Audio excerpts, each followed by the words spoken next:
Hi, guys. Welcome to the Lit Mag Lab podcast. This is Vevna Forrow. Yeah, let's get started.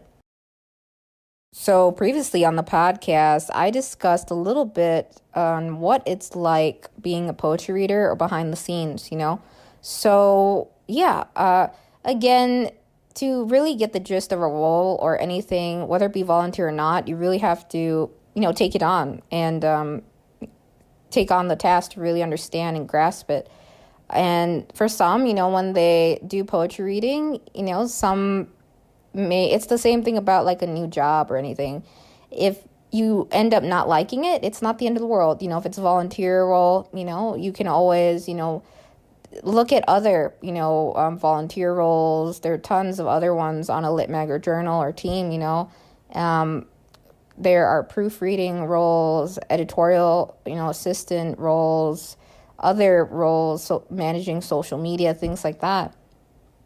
And yeah, so don't feel like, just because one role didn't work out, you were volunteering with, doesn't mean you can't, try again or, keep, pursuing a role in the publishing industry, right? Again, you could always start your own lit mag or journal and become, the editor-in-chief of it, I have seen quite a few poets in the community who started their own publishing companies, and it's really cool to see how they facilitate everything, from the cover design to the events, and booking things and creating some really fun activities around the book releases and things like that. So, yeah, and so don't feel like, poetry reading is like the only starting role to get into the lit mag or journal space. No, there's tons of other roles out there. I just want to reiterate that. So it really depends what your interest is. If you're love reading poetry, if you love reading short stories or various works in the literature or literary arts world, then yeah, reading may be something you can help out and do in your downtime for a lit mag journal or press. It can be a lot of fun, though. It can. And yeah, so in this episode, I want to cover a little bit on the application process, for roles and things like that. So like, what are some of the things asked for in applications to volunteer or join a lit mag as a staff member? Like, what's like the process a little bit further? Because I mentioned like where to find some openings and things like that, and and what it's like on the other side a little bit. But what are some things you need to present, to land the reader role or whatever volunteer role you're trying to get? Or it could be a paid, staff position, that you're applying to too. So, yeah. So typically, of course, every job description is a little bit different, right? But for readers, for example, like it's a volunteer position. I'll share what we did with Dippity recently, right? So I use Submittable, right, to intake volunteer staff applications. Before that, occasionally via email because, some others reach out, in our inbox sometimes from time to time. And I don't have a huge problem with that, but we have sometimes open windows for, in Submittable, and a lot of other places leverage Submittable for intaking job and staff applications too, volunteer applications, and yeah, not just processing poetry or short story submissions or art submissions, yeah. And what I did essentially was create like a little mini test. I made this small short poem. It was not super long and not super short, but it was this poem, and it wasn't, per se a very strong poem. It had a lot of weak points in it, and I basically said, give feedback on this poem, and present the feedback in a way you'd give it to them, and their name is, I came up with some fake name, right? Let's say it's John Doe or Jane Doe, right?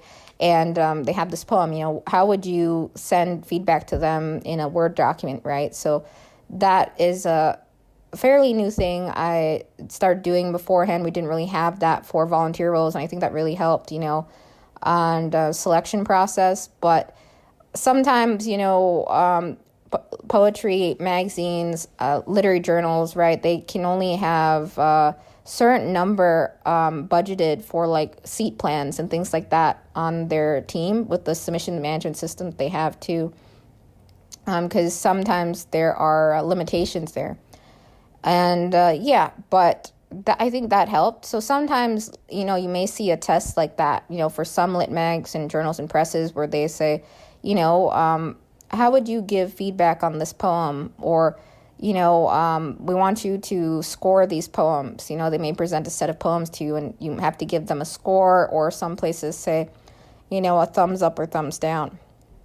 But yeah, I think a feedback mini test, it really helps, gauge that. And then some places ask for, seeing sample of your work. I see a lot of poets, they do go ahead and share samples of their poems, but I ask for like samples of work to see, of their writing, and, any relevant experience in the writing world, any internships they've had prior, or anything they do outside, their personal, outside of work, right? If they work, anything outside that they do, and in relation to writing or, literary arts.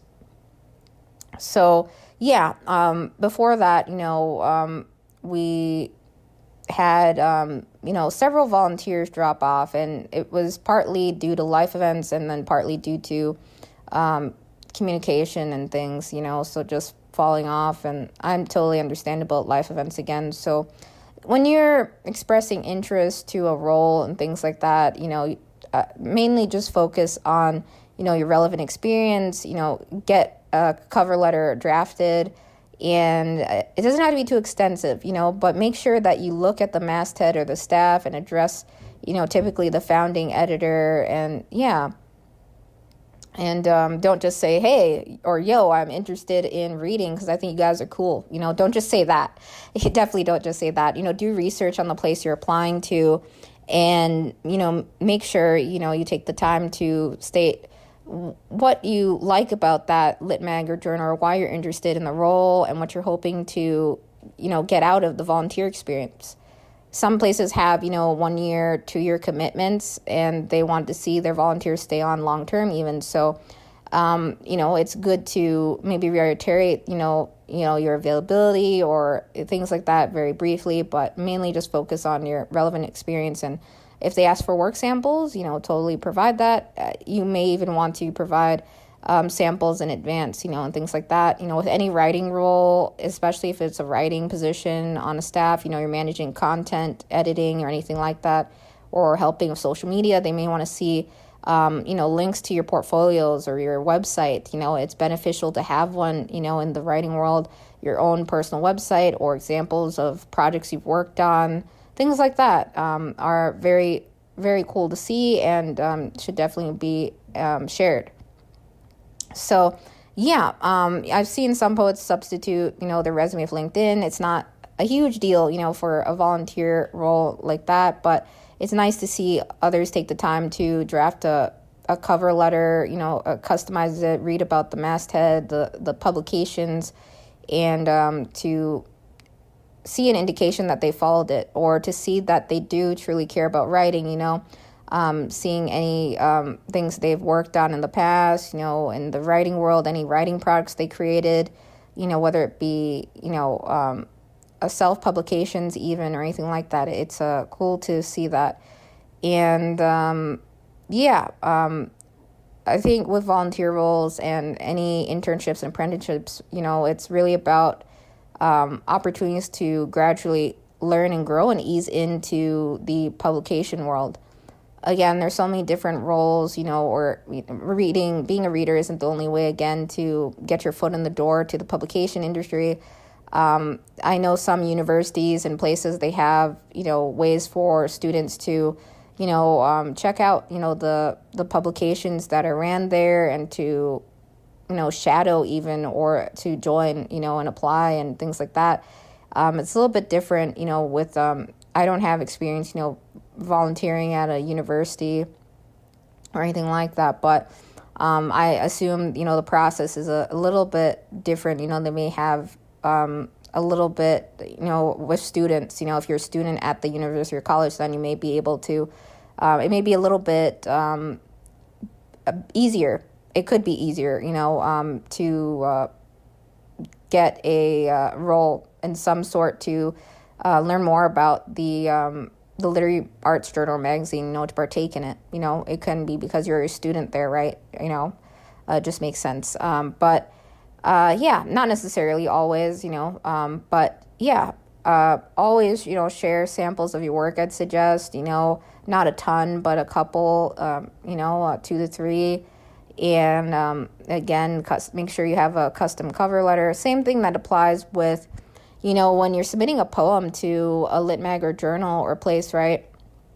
There's usually a little cover letter box or bio, and they usually ask for like where your work's been published before, right? So if you're ever not sure what that looks like, some places have examples of those and things like that. And on like Chill Subs, I think they create a section for publishers to put that in what they're looking for, cover letter wise, or brief little insight. But there are several examples online of that. And yeah, but it's different for, volunteer position staff applications. Again, that letter should be much longer, very descriptive. It should be very detailed and relevant, cover relevant experience you have and why. Really explain why you want to join, and, take the time to, I give an optional, it's an optional mini test, but I think going forwards, I'm going to make it required, for giving feedback, or being comfortable with giving feedback on poems. Now, we don't have feedback windows open all year round or anything like that. But I think, learning or doing that or giving feedback to others, it really helps you get a sense of seeing whether a reader, can identify, there are strong poems and there are poems that are weaker, perhaps less descriptive, less creative, right? It helps to gauge that, if the reader is able to identify, things in the poem that could be improved, things that were lacking, or things that they really loved about it. And to do it in a way that is constructive criticism, right? Not outright saying that line sucks, it doesn't make sense, right? No one should ever say that. So, saying in a way that, you're being constructive, giving constructive criticism. I think it's important to be able to do that, especially on a reading team. What a lot of places do, they have their readers input their feedback or thoughts on submissions, or they meet, weekly, to discuss submissions. So you have to be comfortable doing that, discussing submissions, giving your thoughts and input on it internally on the team. Some places, again, sometimes you just, comb through things, for any ones that don't fit the guidelines, and you give a thumbs up, thumbs down, or you give a score and that's it. But I like seeing having readers give their input and feedback, not several paragraphs long or anything like that, but very brief comments and thoughts on the reason behind their, thumbs up or thumbs down. Or in this case, we use, internally on the back end, a scoring system range, on a scale of 1 to 10, 0 to 10, things like that. Other places do that too. But yeah. And sometimes we get requests for feedback, and I absolutely try to do those, but only when we have our feedback windows open. And yeah. So anyways, yeah, I hope that helps, so you really have to take the time with it, whether it's your application, if it's a volunteer one, and then if it's unpaid or not, still take your time with it. And it could, again, be a great stepping stone for you into whichever role it is, if it's not poetry reading or, not, but it could be a great stepping stone for you.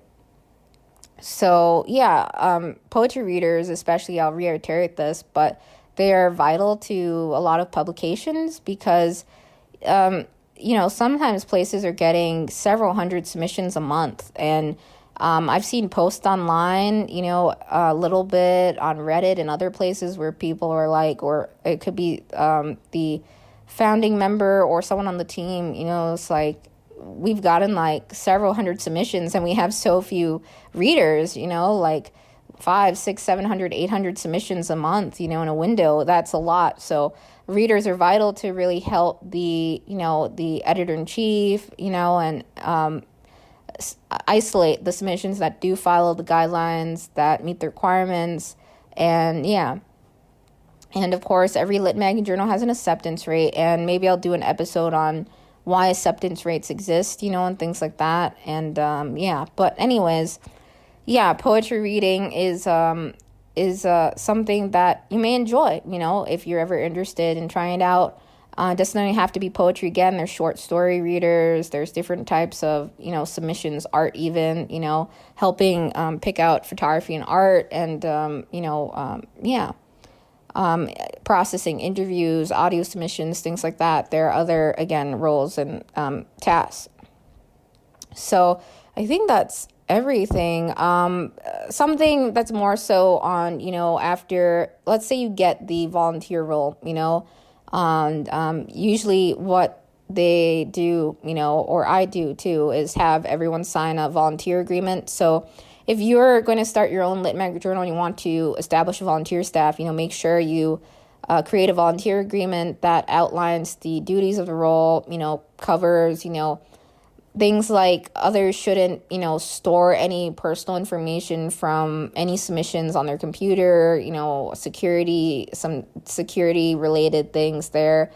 And, making sure that, everything's confidential and everything, and, conforming to or following the review times appropriately, and, outlining the task. And most volunteer agreements have a statement or say that volunteers can be let go at any point in time without notice, if the, job duties or the outline of the volunteer task you're not done. So, right.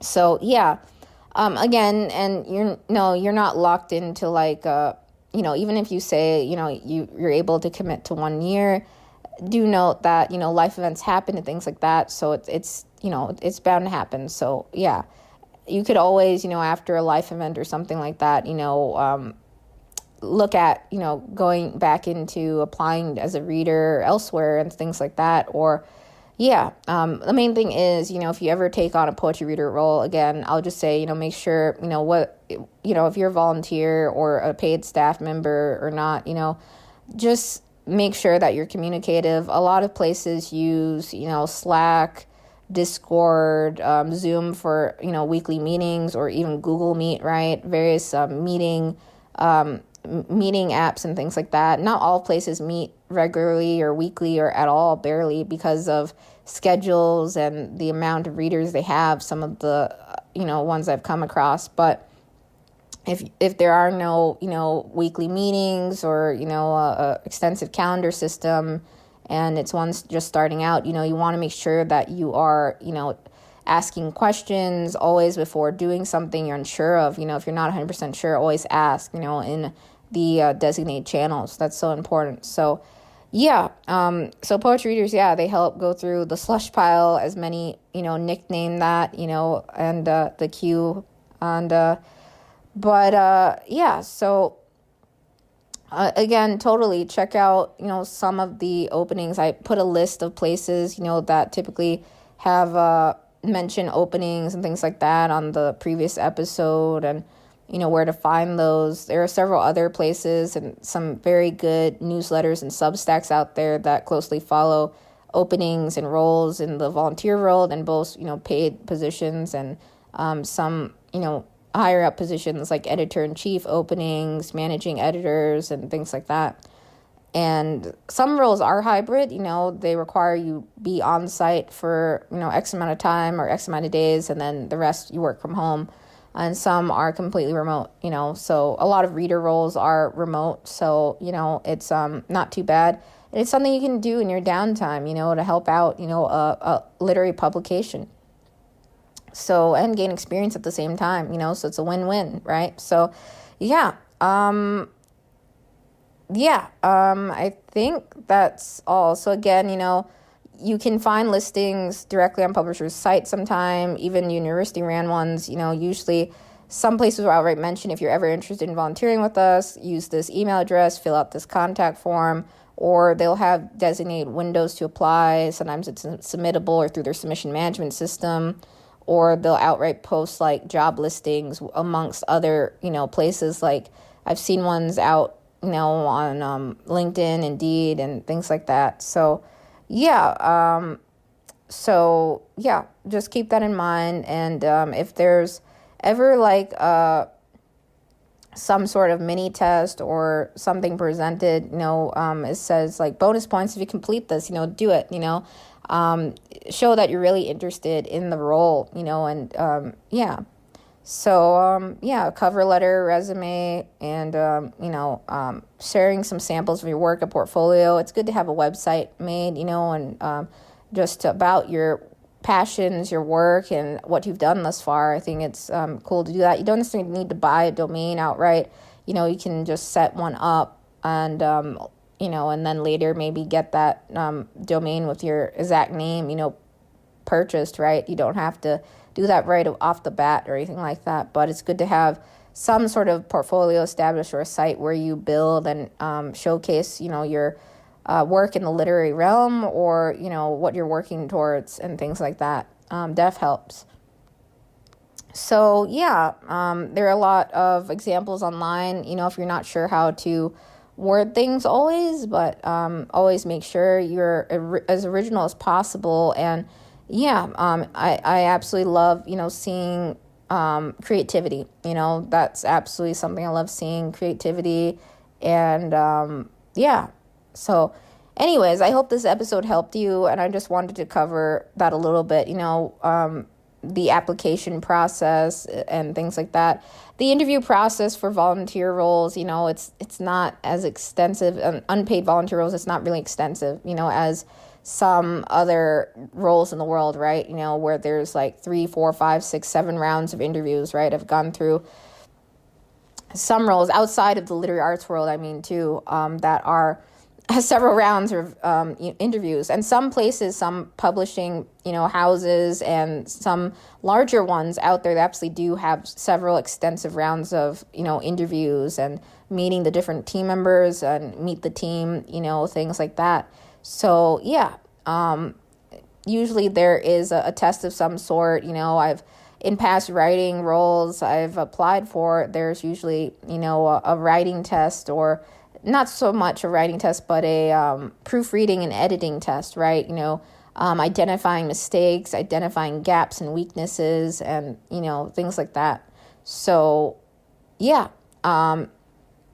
just keep that in mind. And, so there are a lot of, again, really, really cool roles in the publishing industry, in the lit mag world. So take some time, go out on some websites, after listening to this, and see the different, roles on a masthead or staff. Again, some places have a solo founding editor who wears multiple hats and does all the roles of the that are supposed to exist. And that's totally okay. But, I think it's cool when there's a team and a team behind it. And it's very cool to see the different contributions each team member makes to the publication and things like that. So, I hope this helped again, and we'll see what the next episode will be.